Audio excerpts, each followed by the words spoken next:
James Gunn est réalisateur américain originaire du Missouri.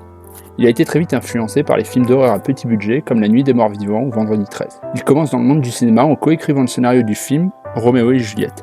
Ce projet lui permettra de travailler avec Lloyd Kaufman et c'est grâce à cette association qu'il découvrira tous les tenants et aboutissants pour faire un film. Mais c'est en 2002 que la carrière de James Gunn décolle pour de bon. Il écrit le scénario de Scooby-Doo, un dessin animé qui sera un véritable carton. Il enchaîne la suite en 2004, ainsi que d'autres scénarios. Il continuera à participer à d'autres projets sous différentes casquettes, et en 2006, il réalisa enfin son premier film, qui sera dans le genre comédie-horreur, genre qu'il affectionnera durant toute sa carrière. Au fil des années, Gunn continue de progresser dans le domaine du 7e art, via différentes œuvres abouties ou abandonnées, et en 2010, il réalise un nouveau film, intitulé Super, une comédie très second degré qui sera considérée comme moyenne par les critiques. En 2012, la carrière de Gunn va connaître un tournant décisif, avec la toute nouvelle adaptation cinématographique du comic Marvel, Les Gardiens de la Galaxie. Le projet a été écrit et conçu pour être plus drôle et second degré que les autres films du studio. Marvel a choisi James Gunn car c'était le profil idéal au vu de son parcours au sein du 7e art.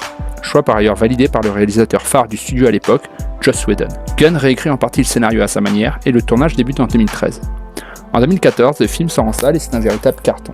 Il dépasse toutes les attentes et reste numéro 1 pendant 4 semaines. Performance supérieure à Captain America, le Soldat de l'Hiver et Avengers. Franchement, le monde des adaptations de comics en avait besoin. Ce succès est plus que mérité, et moi-même qui ne suis pas très fan des films Marvel, j'ai trouvé ce long-métrage plutôt rafraîchissant. Il se reconnecte à l'ambiance des bandes dessinées des années 60 et 70, avec des pointes d'humour bien senties et en cohérence avec son univers. On voit par ce film et les autres adaptations de Gunn que ce dernier est un passionné de comics et qu'il essaie de retranscrire au cinéma ce qu'il a lu dans ses œuvres. En 2017, il écrit et produit un nouveau film d'horreur, et la même année, il réalise la suite des Gardiens de la Galaxie.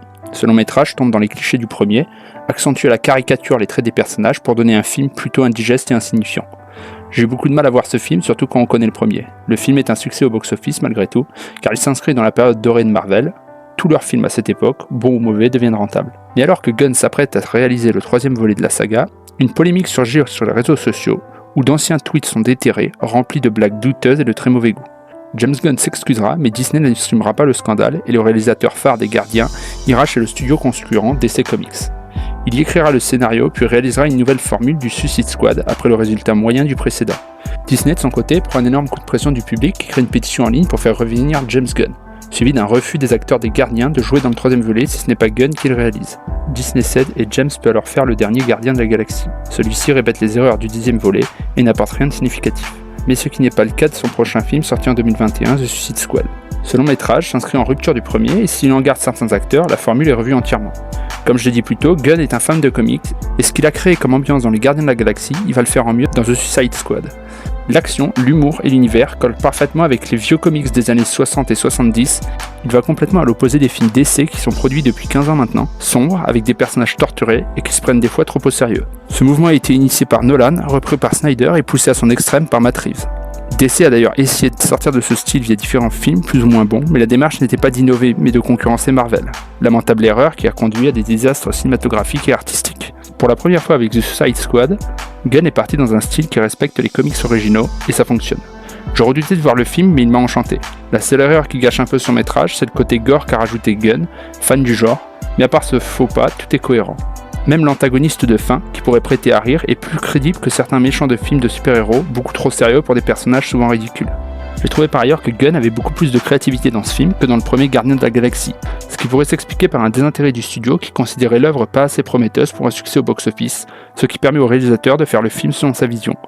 C'est le cas aussi de Snyder, qui a toujours fait des films chez DC Comics de qualité plutôt moyenne, car contraint par la volonté de DC à vouloir faire une œuvre consensuelle, quitte à s'aborder sa vision. Et c'est le problème du nouveau Superman, tiraillé entre la vision créative de James Gunn et les attentes mercantilistes du studio, ce qui aboutit à un film bâtard qui reproduit le même schéma d'erreur que les autres superproductions DC. C'est un problème que ne connaît pas Marvel, étant donné que tous leurs films, à part quelques exceptions, sont des copier-coller, et malgré tous leurs défauts, DC Comics propose plus de diversité artistique. C'est pour ça que des œuvres récentes, critiquables ou pas comme The Batman, Joker ou The Suicide Squad peuvent voir le jour. En conclusion, je pense que James Gunn est un bon réalisateur de films de super-héros. Il respecte l'univers des œuvres originales, et il peut faire des films qui innovent dans le domaine des adaptations de comics.